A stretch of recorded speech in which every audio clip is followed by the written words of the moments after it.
Okay, good morning. This is Senate Natural Resources and Energy, and it is Thursday, May 7th. And we are starting this morning with H 727. We have a new draft. We welcome our legislative council up to chair. Welcome. Morning. Morning. She Oh, because it was so late. oh, okay. You're so good. Yes, she is. Rounds. Super. Good morning, Maria Royal, Legislative Council. So this should be draft 1.4. It's dated today. Morning. So this is a revised strike law amendment H 727. And this should incorporate all of the recommendations of the committee meeting yesterday, as well as some additional proposals that came through the chair subsequently for your consideration. And they should all be highlighted. So we'll just start going through, and the purpose section on page 1. A request to add the language that the regulations financially benefit existing electric ratepayers and protects them from unwarranted clauses. I apologize. Can we change the word unwarranted to additional? Yeah. Because again, No problem. we're apparently not protecting them from warranted. Okay. Super, thank you. You're welcome. And then on page 2, the definition of facility. So there are now 2 subdivisions, A and B. The only new language actually is in B.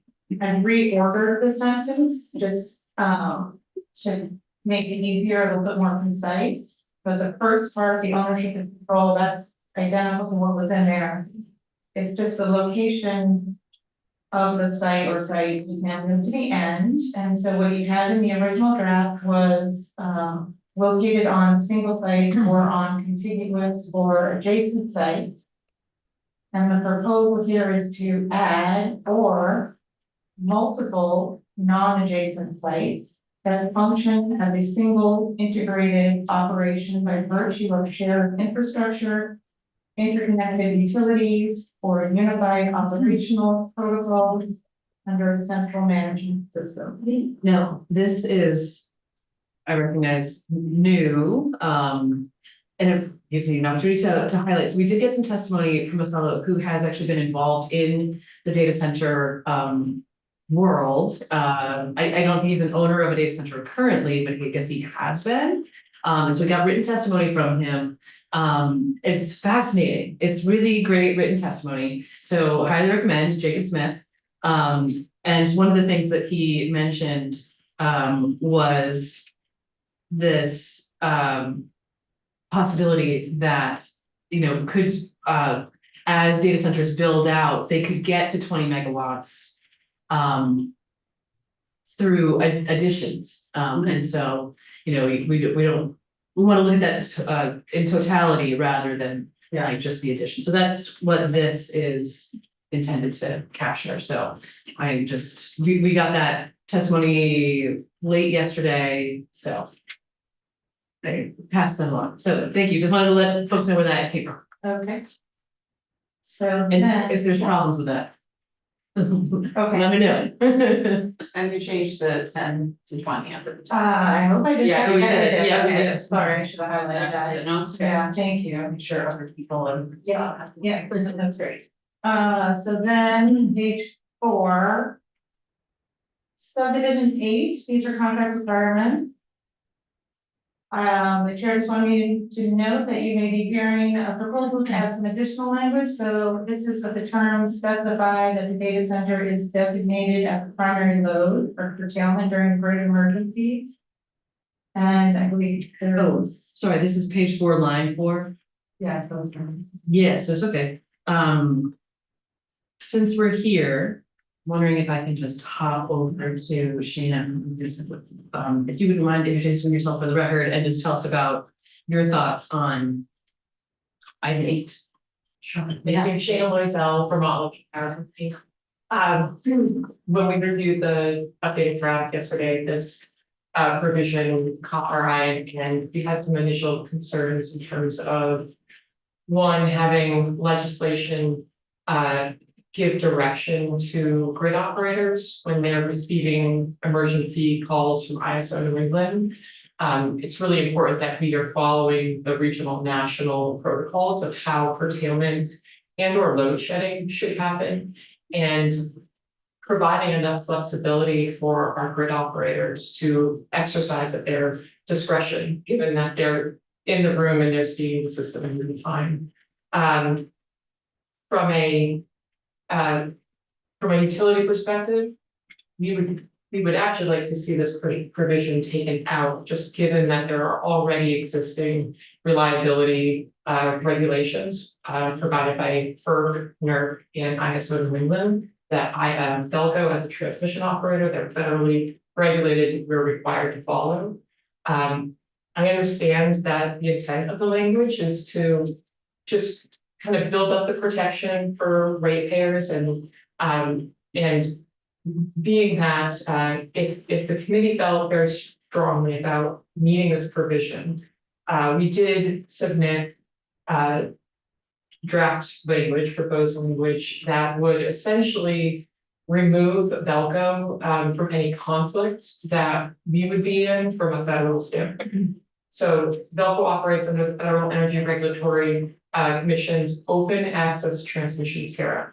And that requires transmission service and system operations, including curtailments, to be administered on a non-discriminatory basis. So having any type of language that says we need to curtail or load shed one customer over another would be considered discriminatory and giving preferential treatment to another user of the utilities.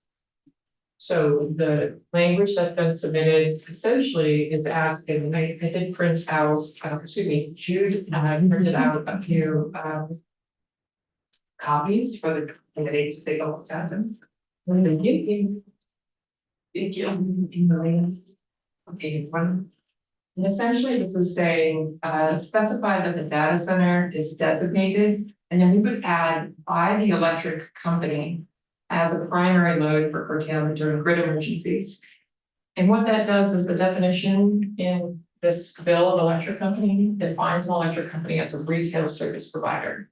That is in effect, Belco is not a retail service provider. We provide service to real retail service providers. It would be on the responsibility of the electric company to make the decision of which customers pay for curtailment. So again, I think from a policy perspective, decisions on curtailment should not be political towards a customer and should really be more operational, given the role that we play and the limited amount of time we have to respond to these calls. But if it is a meaningful provision to this committee, I think that will change. We'll get to the issue that we have. Thank you.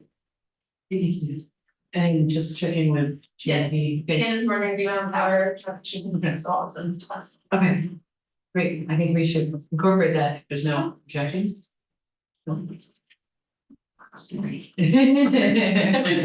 Objections, no? Yes, but I can do it when I testify, or I can do it now. Now would be. On this particular provision. Since we're talking about Yes. a particular thing, yes. Yeah, okay, so TJ4, Department of Public Service.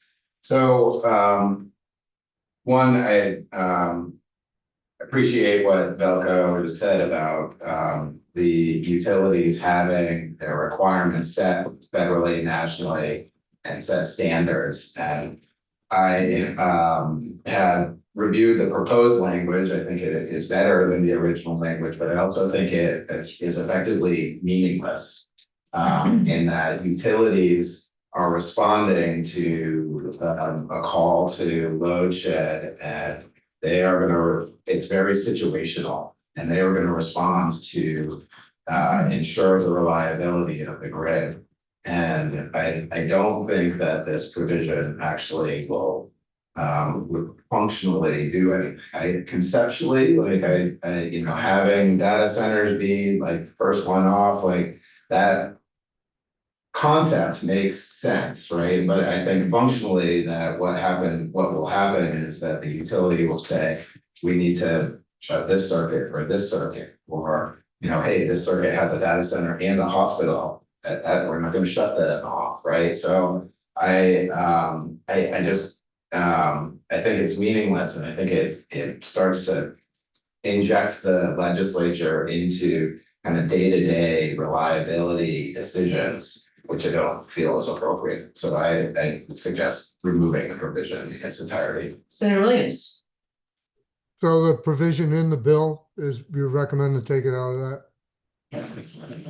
Yes, I think that's what Mr. Ford is recommending. Okay, thank you. Okay. Do you have any thoughts, sorry? Well, not knowing how technically how it all works, I have like a very probably elementary vision in my head, like the electric grid and think that, I mean, isn't a data center so big that it would be on its own circuit? Perhaps, and but I think that would,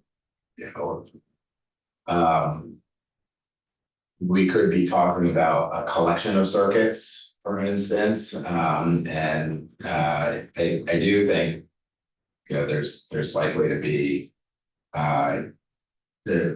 in many cases, specific infrastructure to separate the data center from other, but that might not be necessary in all situations. So I think in a lot of cases, yes, but not always. Yes, sure, go ahead. Thank you.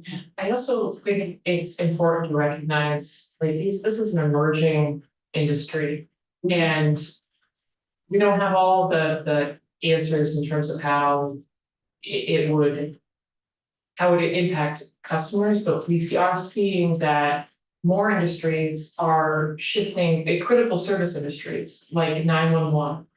It's shifting away from analog lines and moving towards cloud-based, and they will rely heavily on data centers to process those calls, route those calls. And that's not fully nationalized yet. I think there's only certain areas that have made this transition. But if you're having language that is calling out and singling out data centers to be curtailed first, that juxtaposition next to critical services using data centers for the data that they need doesn't quite align. My thought at this moment is I'm leaning towards just taking it out just for, if it's functionally not doing anything, though, to be fair, it is also it sounds also like what I'm hearing is that we could leave it in and it's functionally not doing anything, which is like, well, is that a harm then? So at this point, unless the others have thoughts, Senator Williams, Senator Hardy, any thoughts on this? Oh, I agree.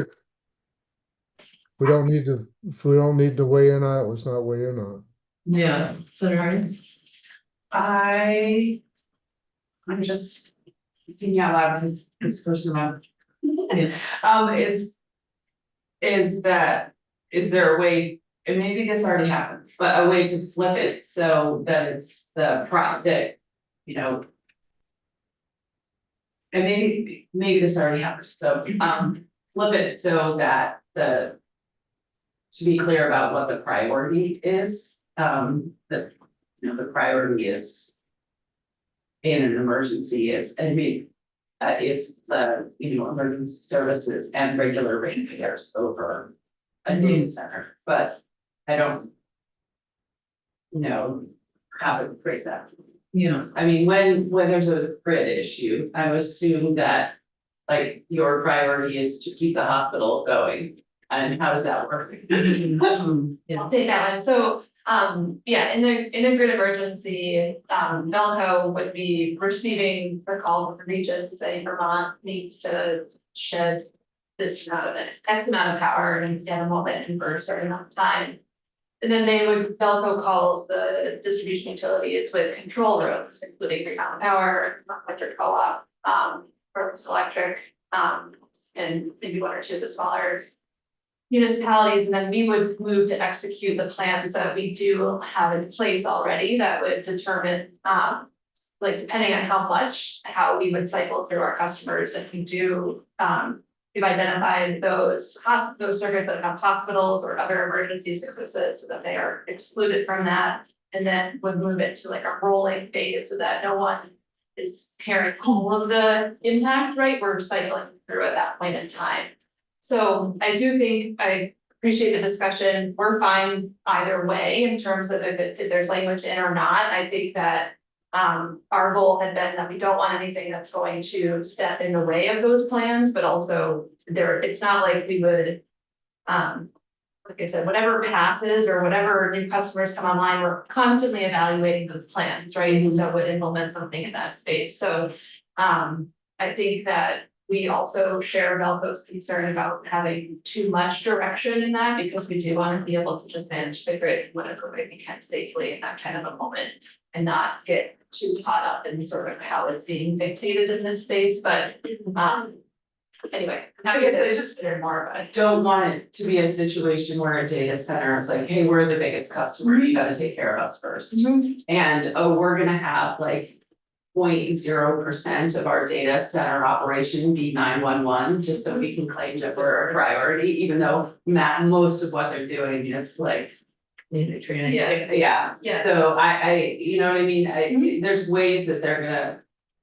Just being cynical, game it, and trying to make sure that you have the tools you need to be like, hey, no, we're gonna actually shut you up first, because we're gonna keep our other customers. For sure, and like that's one of the things that, I think initially when I saw the draft from yesterday, the team at GMP had a similar response of like, we don't want things getting in the way of what our plan is. And then the flip side of that argument is the one that you're articulating that, hey, the state law requires that we prioritize you in this situation, and so it's not as much of an issue for maybe debate in that contract negotiation, but I also don't wanna do something that is effectively meaningless or that trips us up in other areas that Shayna had articulated too, so I'm sorry, that's not a super clear answer. Yeah, that's okay. So we're gonna, yeah, go ahead, Yeah. that's fine, then we're gonna have to move on. And no language right now, but maybe this is something that could be considered by the PUC in the development of the contract. Because like I said, I think we agree with the concept that you're in, absolutely. And so it's kind of how it's in there and the priority, and that it may be something that the PUC can decide and like take testimony on when approving the tariff or considering whether to approve the tariff. And if we moved it into that section, I think that might be a way to move it forward. Yes, go ahead. For the record, Ben Andrew Welch from Beeper, as we're one of the organizations that initially pushed for this. I believe I've raised this concept in my testimony. I do want to say, while we disagree with the idea that it would have no effect, we think we agree that it would have a modest effect, and the current strong protections we have and the plans that are in place would be the primary thing that is actually driving what load's coming off. So I wanted to speak up to say if it is helpful to the committee, we would not object to the sort of consideration that Mr. Gore just put out there. We agree with the principle, but we have no interest in this provision unnecessarily causing trouble for the committee or down the road for the folks. So perhaps moving it into a consideration for the PUC when considering the approving the tariff. Which would be this section. Yeah. It would just be less restrictive language in the sense, I think is what you're saying, because it's a in the same section. Yes, and it would still be the electric company. That would be, Yes, we making a do decision. strongly support that Yeah. suggestion. Okay. Is that clear enough, Maria? So it sounds like we're taking it out of here. Oh, you don't want it in. Well, this is. That's what already is in that section. It is in It's like- section, That they consider, Okay, Oh, so maybe it's Instead of saying that it is, but like consider the, Develop a load shedding plan that. To the Right. extent possible protects residential, so that I don't know how, that they should consider. it's addressed in the contract. Um, Leave it open, if you, but then if you see this checks a box, you want the PPC prioritization is considered. So can you say that again? And so I was just ripping off of Maria, just said something that, yeah, the contract considers. How we would manage them or work with them in a load shedding emergency or something like that, consistent with, Yeah. With. yeah. All things. That's where we're at now. All, Yeah. all things consensus. Okay. How's that? Okay, Marianne? I think we can work with that. Okay, thank you, everybody. Thank you. Yes, okay. So on the same page, moving down to line 11, so basically what I did here is combine subsection C and D. These are the findings. C was that the contract promotes the general good of the state, and then D were the specific findings that are listed. I think it's a lot easier and simpler to read if they're combined. This is the real, I'll just note that the real substantive, there are two substantive changes. You'll see on line 16, you wanted to take out the proposal that allowed electric companies to get a waiver, an exception to one of the findings if there are circumstances demonstrated good cause for that. I think you said we'd rather not have that in there. But then, just jumping a little bit on page 5, what's now subdivision 2.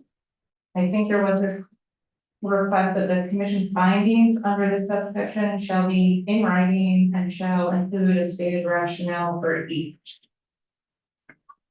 So now we'll just go back and read subsection C1 just to make sure it works. So it specifies that the commission shall not approve a large load service equity contract unless the commission first finds that it will promote the general good of the state and that its terms blah, blah, blah, blah, blah. Does that make sense? I think it reads a little bit better than before. So Thank you for, okay. that's so they don't have to find these things to be true, right? Okay. So then, 3 letters of section B, then on the bottom of page 5, line 18, you wanted to mitigate to minimize, this is the purpose of the demand side management section. Yep, great, thank you. And then page 6, similarly, what was in the house pass subsection B, I think you wanted to incorporate some of that in your new subsection B, which starts on line 8. The site suitability analysis, so now that's all in a subdivision 1 by itself. We'll just go through that because there's one proposed change to that analysis, and that's on line 19. You wanted to strike participate in a self-managed or utility managed virtual power plant. So this would be looking at its capacity to do that, but because we're already requiring that in a subsequent subsection, I believe the proposal was to strike that language. And so then what's new and incorporated from the house pass language is on page 7, line 3, subdivision 2, project design. In the design and construction of the data center, the owner or operator shall ensure compliance with state energy efficiency requirements and best practices and maximize the potential of the site and any structures on the site to host renewable energy. So they can't just build it for the snow load only. Okay. So then, under subsection C, combustion-based backup generation, proposal to reword that, so it now specifies that data center shall use combustion-based backup generation only during emergency situations. And then I just broke up the wrong sentence. Otherwise, the data center shall prioritize delivery of principal storage and on-site region. So then, oh, moving to page 8. Line 13, this is under the energy transformation payment. I had neglected to include the rate that's charged or applied to the energy consumption. So line 14, the amount of payment shall be equal to 60% of the data center's electricity usage for the prior calendar year multiplied by this is the 105 rate, so that's 7 cents per kilowatt hour. And then new proposal, begins on line 16, payments shall be made in advance at the start of each calendar year based on projected electricity usage. Any difference between projected and actual usage shall be reconciled in the following year's payment. Great. So then, page 9, under virtual power plant, so the data center has to participate in the electric company's virtual power plant or under its own self-managed virtual power plant, line 7. The proposal to say in coordination with the electric company to optimize energy generation consumption. And then with respect to financing of the plant, on line 8, a new sentence, data center funds used to develop or implement a virtual power plant under this subsection shall be in addition to any support or incentives provided under subsection E, which is the transformation payment of the section, or through any ratepayer funded or state funded programs supporting the deployment or operation of assets participating in such virtual power plant. I need to pause here, so you. Can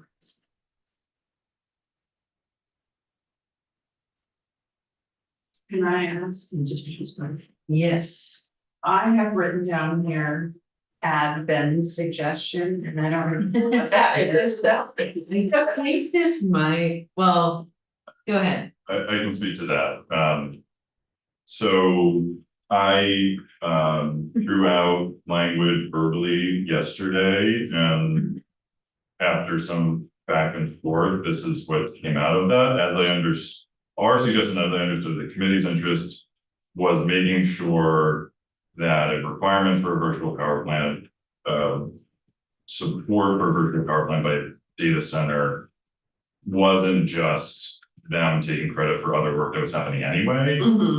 And so my view of how this is structured is it would allow for things like EV chargers or batteries that are getting support from subsection E or other state programs to be utilized in a virtual power plant to get other support to be incorporated into a virtual power plant, but they couldn't just simply fully rely on other programs to do the work this is telling them. Okay, does this language capture what you were, I believe it does. okay, that's what I thought, okay.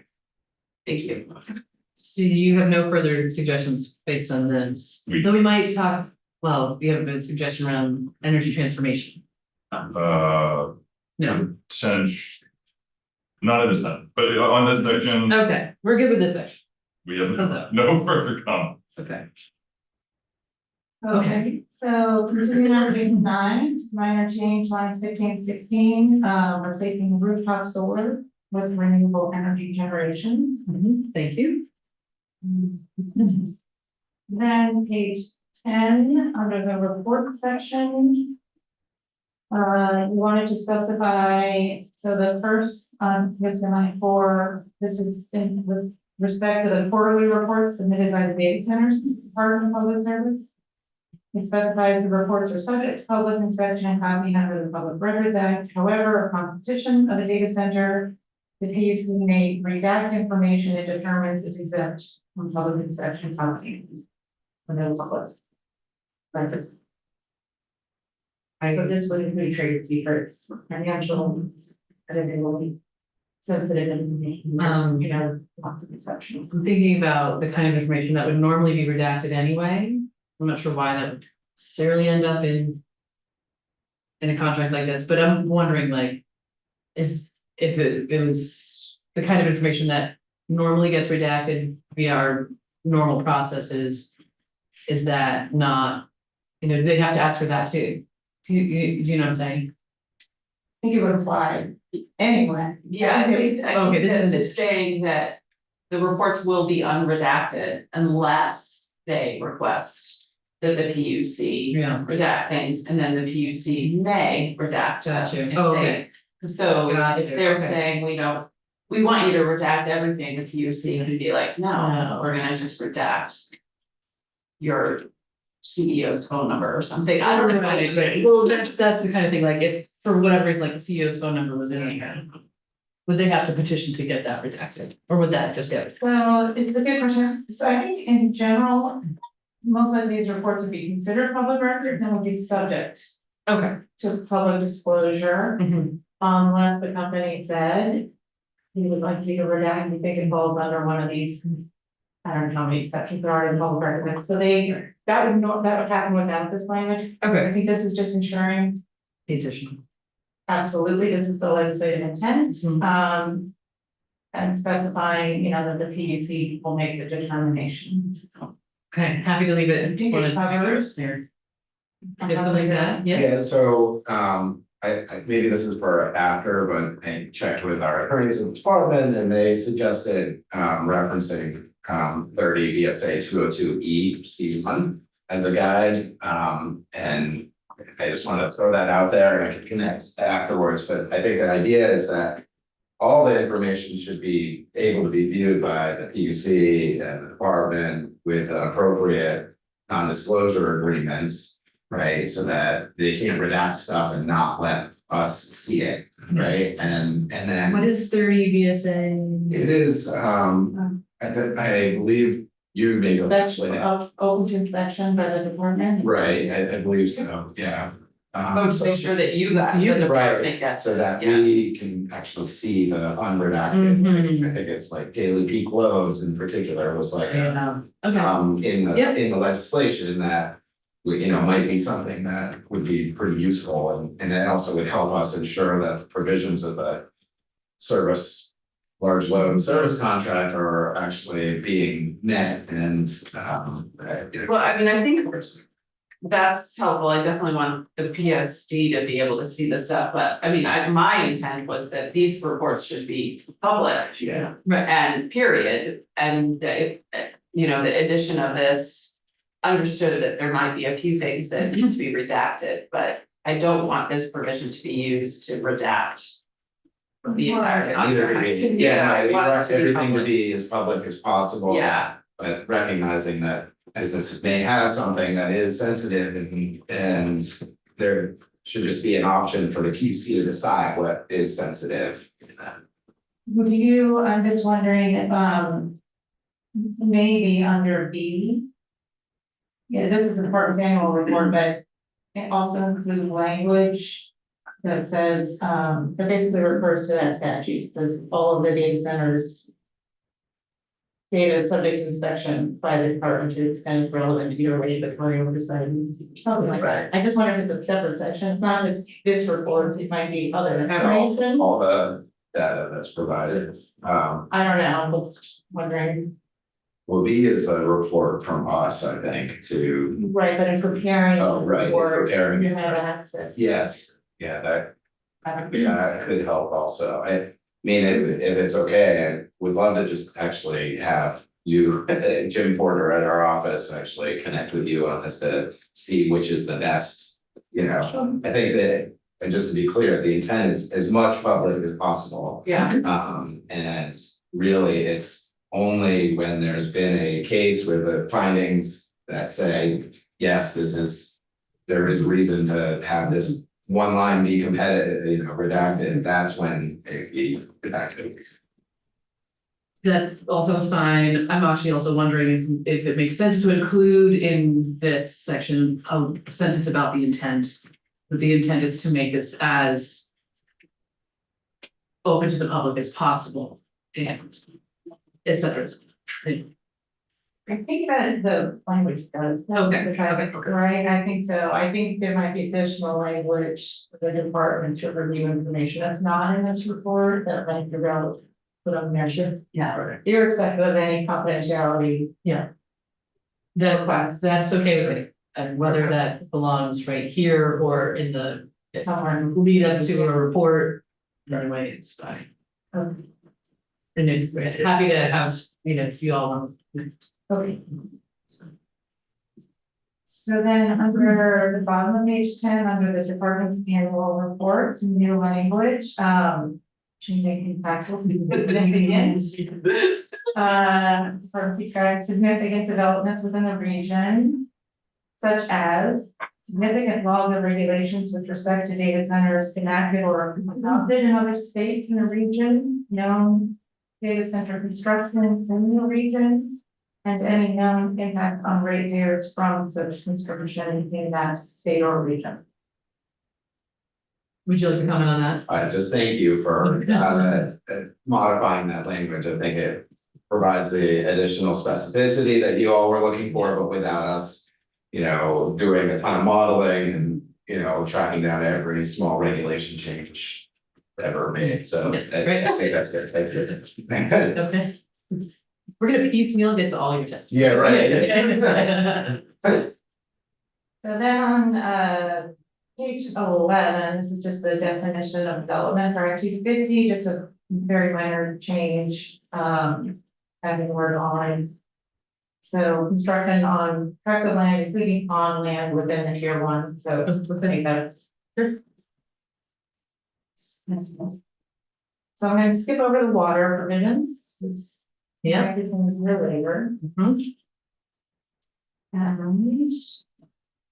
believe that is it for me, I think, unless I missed something. Okay, I just wanna, I know Mr. Ford has more to say, so asterixing that. Anybody else have changes that they want to talk about? Yes. One thing that was at the beginning of the draft of this morning related to the facility definition. Uh-huh. I haven't done I've just been absorbing it now. I just don't wanna, I wanna make sure that it's not creating a situation where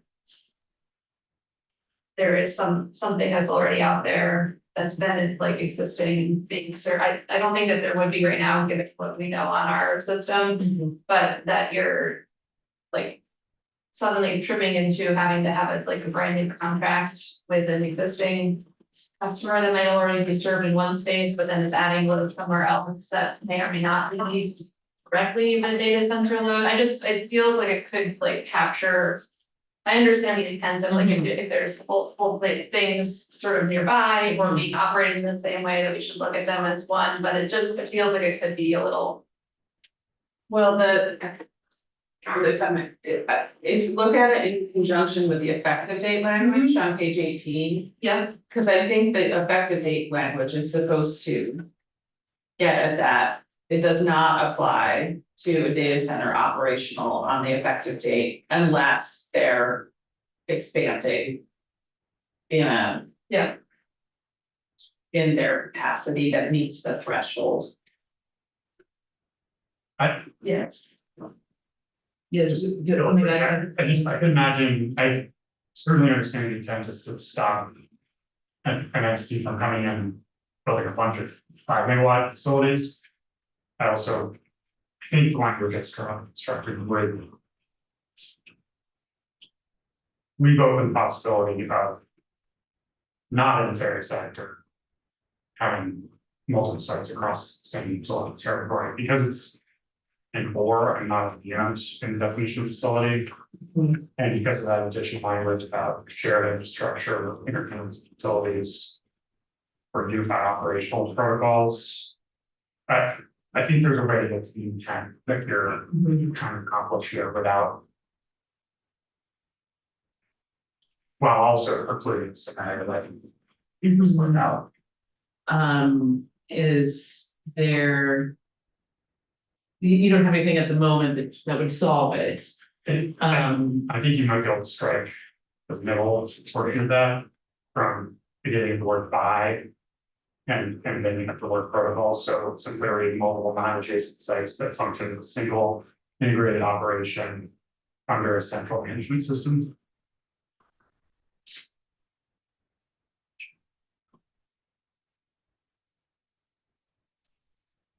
yeah.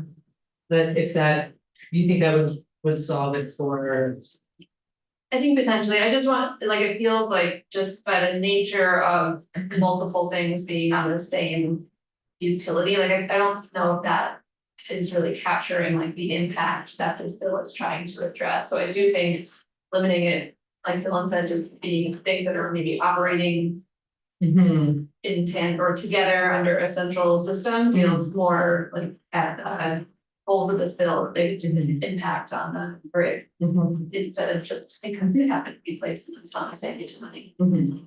Yeah, and I don't think that was really the Totally. intent, like if it's scattered, I mean, I really Yeah. was thinking about it, it's like. Right. Physically close, actually. Yep, yep, well,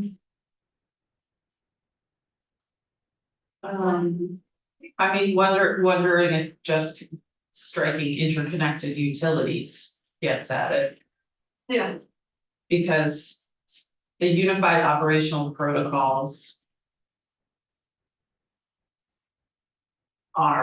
could be essential.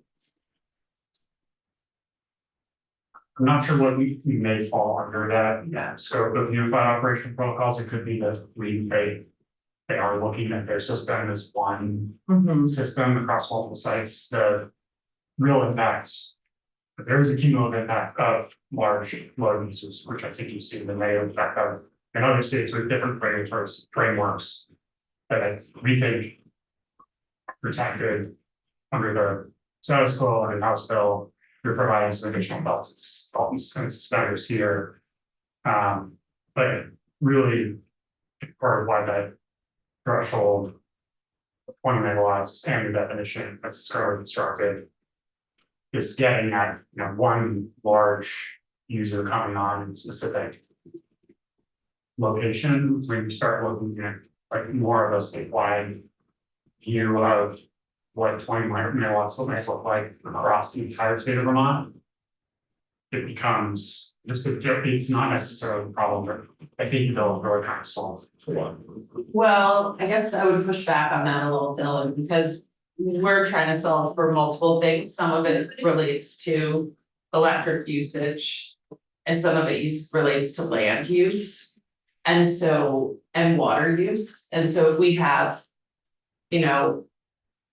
somebody come and put in five megawatt centers in different places to try to get around this law, that might be terrible land usage, terrible water usage. It might be better for the electric grid, I don't know. So I think that this definition is not just trying to solve for the problems that you guys are concerned with. Sorry, you're behind me, it's awkward, but. One will take it, I one last point. Made our perspective, that's one last one, just, there can be 5 different entities, from a land use perspective. Nothing in this bill includes 5 different entities. Sure. Doing that, and so it doesn't, I don't think it really prevents, I don't think this language prevents the land use challenge that you're articulating. It may prevent land use challenge, it may prevent one entity from circumventing this definition, but it doesn't, I don't think it it's not a guardrail against that. Sure, yes, I mean, it could be 5 different owners doing, If the intent is to limit the total amount of land that's occupied by data centers, I would argue that there's probably a different way to get at that. That's fair, this would help with one owner who comes in and puts in multiple data centers rather than 5 different people or entities. Certainly, part of the challenge you're attempting to solve for, and so different bill. Yeah, But you have seen there was always gonna be actors that are gonna try to serve them. Yeah. Find loopholes and. So maybe just shoot out what the yeah. end goal is here and then work backwards from there.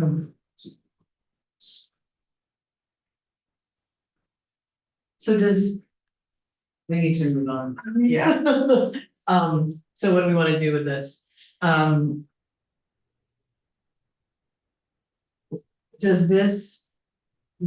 So as this exists right now, if there were 5 different entities. Might that be caught by this? Because it doesn't specify ownership.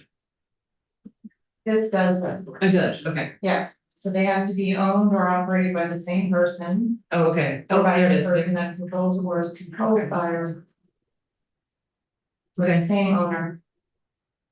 So, Senator Hardy, were you thinking just take out interconnected utilities? Yeah, I mean, I don't understand the technology enough to know, but I think. If we take out interconnected utilities, it gets at the concern that the folks behind me have, and.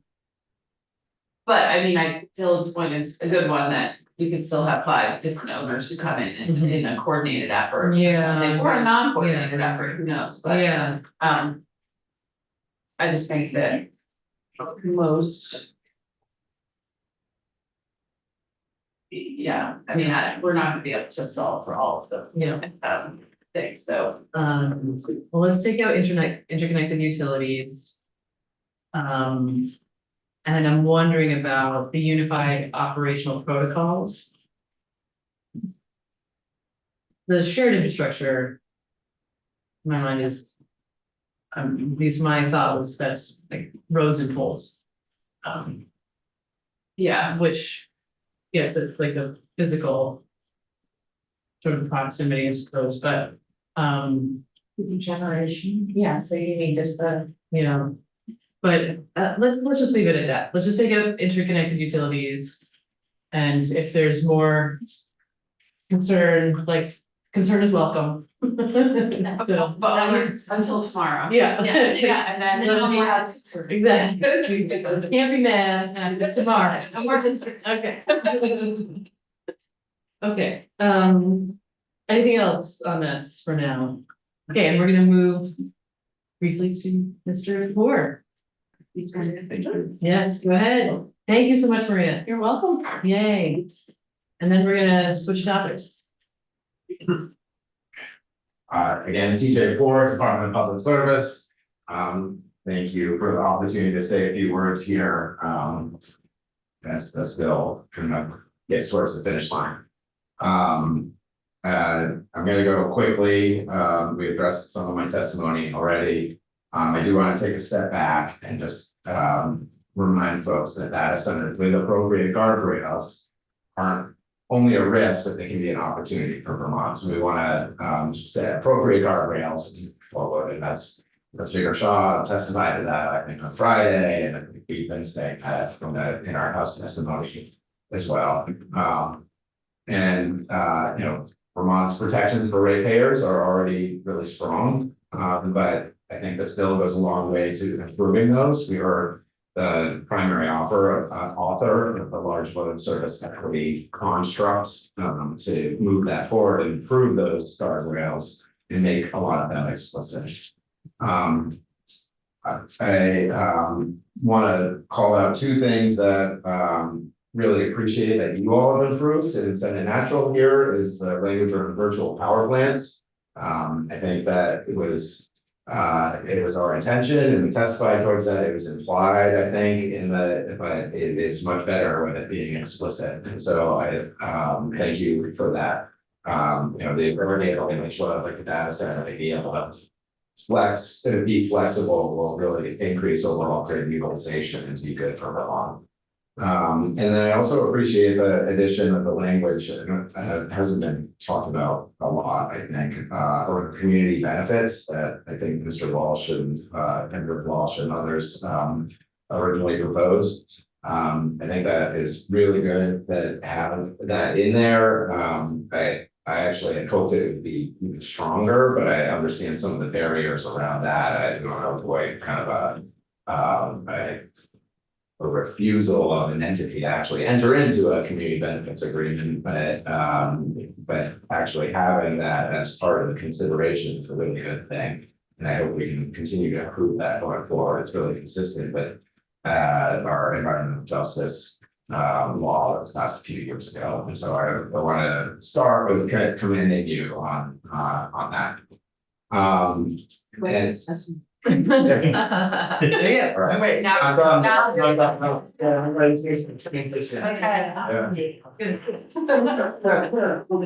I already talked about a couple of things that we've addressed today, so I'm just gonna focus on one more. This will, at least it was on page 8 from last night's version, section 285E, the energy transformation payment. So the department suggests, instead of requiring a complicated payment system for the data center to locate in Vermont, we really strongly support an approach for the data center to simply bring its own generation. I think the intent of the energy transformation payment seems to be to ensure that new non-emitting generation is developed in order to meet the new demand. And then current ratepayers don't pay for it.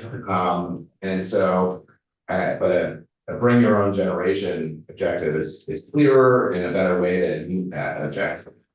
On one hand, we're really concerned about the message that a payment sends. It reads like a kind of a pay to play type of payment. A pejorative way to put that would be an extortion payment. I don't think it's quite there, but I've heard that.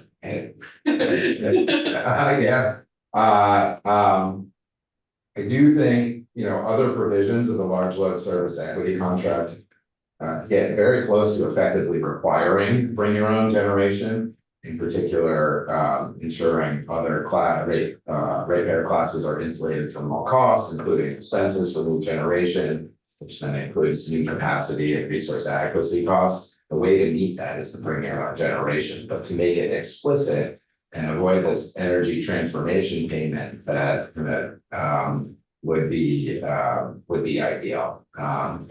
We think that the generation should be 100% non-emitting at the point of combustion. And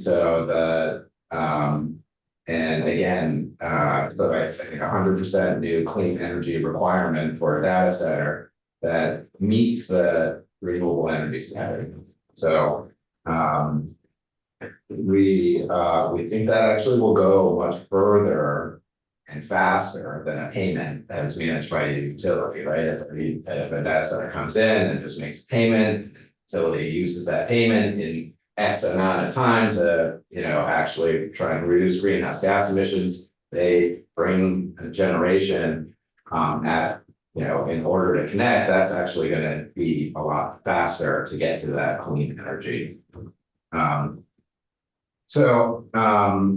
One other nuance to that is that if the data center bringing the clean energy and locating, then the electric utility that is serving it should also have to meet the renewable energy standard requirement on that part of the load, because the data center is actually bringing that, is meeting the res for its load and bringing its own generation. So wouldn't want to double. Otherwise, that would just be another cost for other ratepayers. So, if the committee, so I just saw the energy transformation payment language yesterday, so I don't have BYO draft legislation. If you all are interested, I would be willing to draft something today and provide it to you. Thank you. Anything else that you want to? We actually covered all the other sections that I was going to talk about. So I think, overall, just recapping, maybe circling back to the part of the testimony you liked. That there have been a lot of good improvements. I know you've taken a lot of testimony and I know we're going long in this session, so I tried to keep it concise here, but I do think that bring your own generation is important. I will say it's also the direction lots of other jurisdictions are going, is bring your own generation. Thank you, and appreciate that that there have been improvements that you like and I am sure that you would not be surprised to hear that, like, some of your suggestions, probably not going to take at this moment, especially at this hour. And I'm a particular fan of the construct we have at the moment, so, but nonetheless, very grateful, for your input, for your thoughts, especially as, again, at this late hour, so, and the suggestions that we've got from you, so, Do we have time or not? well, if it's, we have two quick questions. Senator, just being conscious of time, Senator Williams, go ahead. So I've got a question about, I think there's a provision in there where any excess power could be put back on the grid to be used uh, by the ratepayers. Is there any additional language that needs to be in there to protect in case we have to shut the power down so we don't put any additional power on the grid? So, are you thinking about load shedding, Senator? Yes, I am. So, we did have some conversation about that. Thank you for flagging that. And I think we're going to work that into a consideration that the PUC has when they are making their determinations around tariffs. So, yeah, thank you for raising that. Yep. Okay. So then, Well, the energy transformation section, that the part you don't like, I'm just, I mean, my recollection of our conversation about this is that if it's all just bring your own power, it doesn't benefit beyond the benefits in that they're not increasing emissions and increasing the pressure on the grid, but I think that this was an attempt to get the benefits to go for renewables to go beyond just the data center, so I guess within this construct, do you have suggestions that could improve this section to make you like it a little bit more? Or make you dislike it a little bit less? I think that the improvements come with the virtual power plant, the load flexibility, and the contribution to the fixed costs of the grid. Right, that would come from the other provisions of the contract, so that's where the ratepayers would still benefit. If you bring your own, as far as emissions goes, if they bring their own clean generation and 40% of that has to be new under the current renewable energy standard. I think that is consistent with our renewable energy standard requirements. Their contribution towards like the tier 3 of the, they would also have to contribute towards tier 3. If it's, say it's a self-managed utility that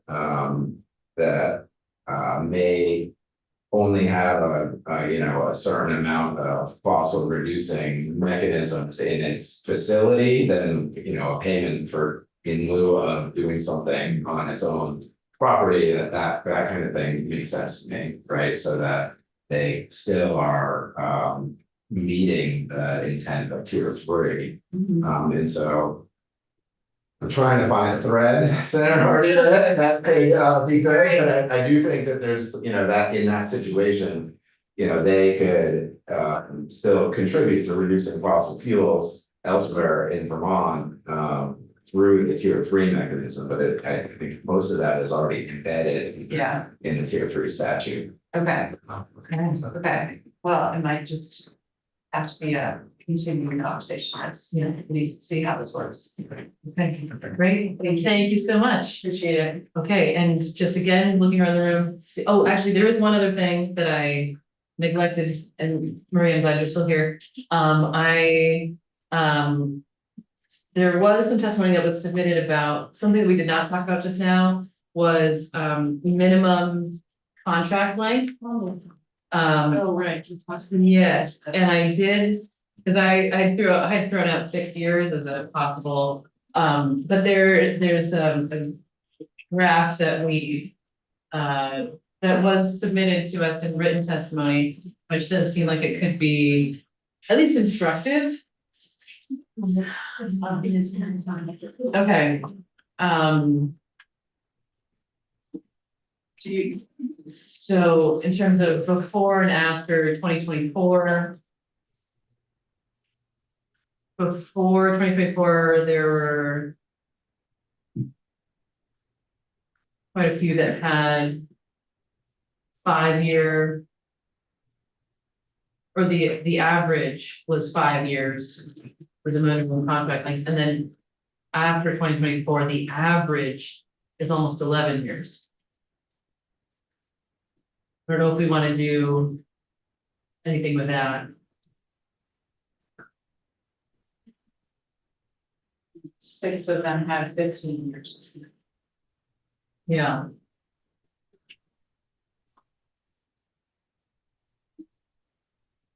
I don't know either, actually. So, anyway, just putting that data out there. Do we have a minimum contract length in here? No, it just says that we have to specify what the contract length is. Um.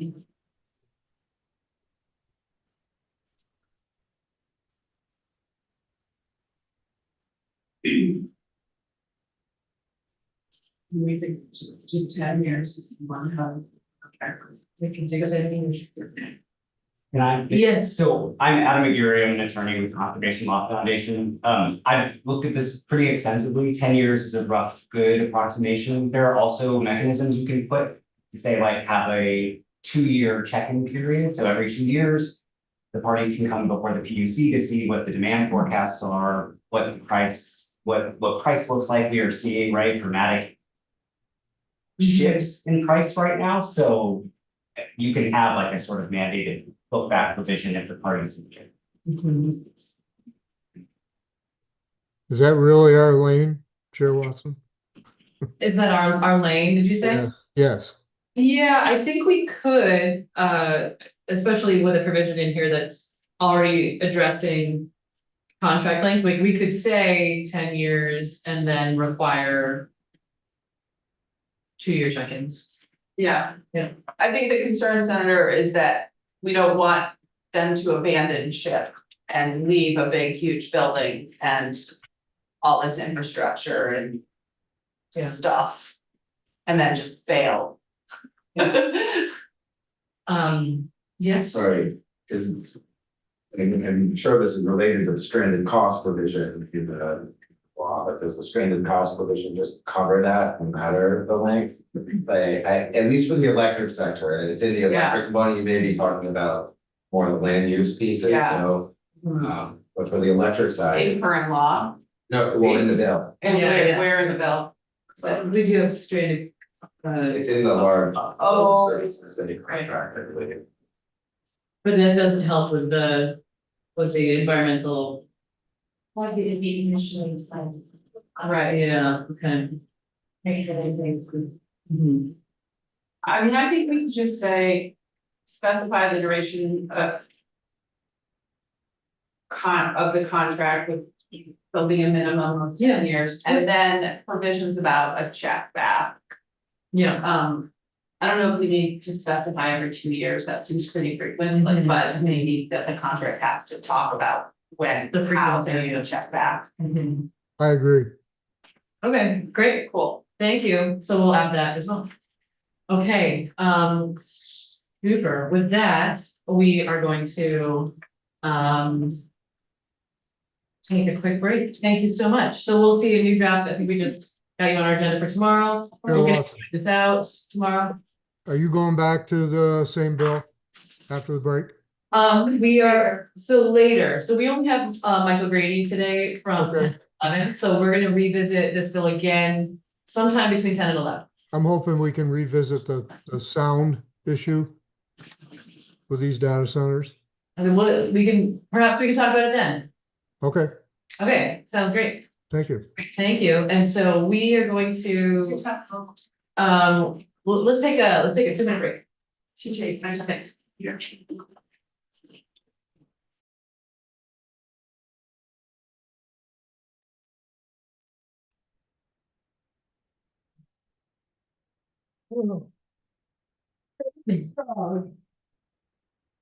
Beth? Good job. Very good.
Okay, we're alive. Okay, we're live. He's there, but He's there. can't. I'm gonna assume that we have Senator Williams.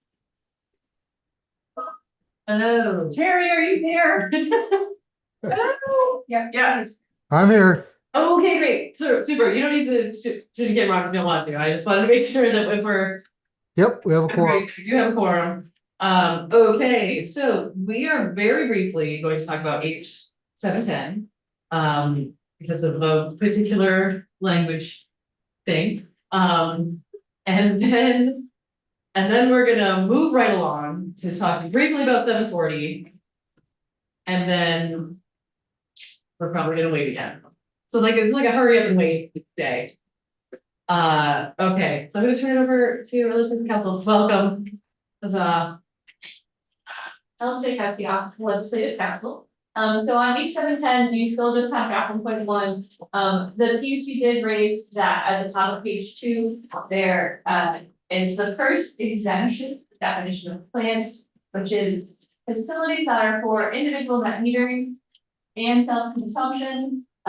They have raised to me that that is actually 2 separate things, that it is net metering or self-consumption. And so they have asked to change that into 2 and 4. Love those kinds of changes. This is the best. That is all I have to report on the Hilker. I love that it's, keep paying attention. Okay. Great. So we may revisit this later.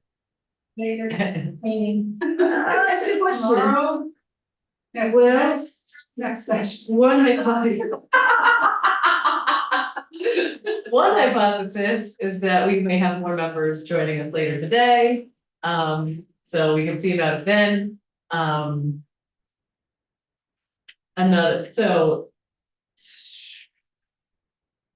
Should that be the case, we could, just setting ourselves up for that. We could either, approve draft 1.1 with this change, or you can get us a new draft with this. How hard is it to get us a new draft with this small change? So I have somewhere to be, Yes, but, Yeah. so if you just tell me what time you'll need it. Cause I could do it right now, if you need it right now. But then I'm going to go away for at least an hour. I would love to have that change in the event that we are going to be voting it out later today. Okay. Possibly, question mark, no guarantees. Okay, would that be okay? Fantastic, okay, so there's that. Let's move now very briefly to H 740. So mainly I am bringing it up because I just want to talk through some recent thinking on H 740. We had looked at some newer drafts. I think we had at one point a draft 1.6. But through more conversation, feeling like the simplest path forward is actually just to approve the as passed by the House draft. And so would love to vote this out today, should we ever have all of the people join us again. And in that case, I would be welcoming a motion to pass the as passed by House version. So just putting out some intent there. To her, indeed. Well, so somebody told me that as a committee, we don't concur. Oh, okay. But I don't know. I was correct about that. I'm just out here whenever, I'll let you know I'm here. We're about to take another break. So I'll see you. Awesome, thank you. Take me another break. Okay. It was that kind of morning. Okay.